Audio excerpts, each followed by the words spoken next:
Hello, welcome to Do It Yourself channel. Today I will show you where to find the options and how to add actions and applications to our accessibility button in Samsung Galaxy S22. So we have accessibility button right here.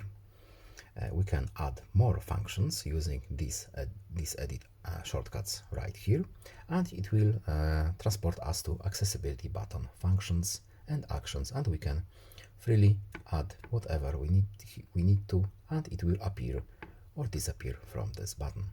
Alternatively, we can go to settings, accessibility, advanced settings, and here we have our accessibility button, and here we have the same function.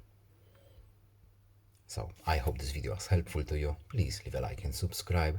Have a nice day and see you in the next video. Goodbye.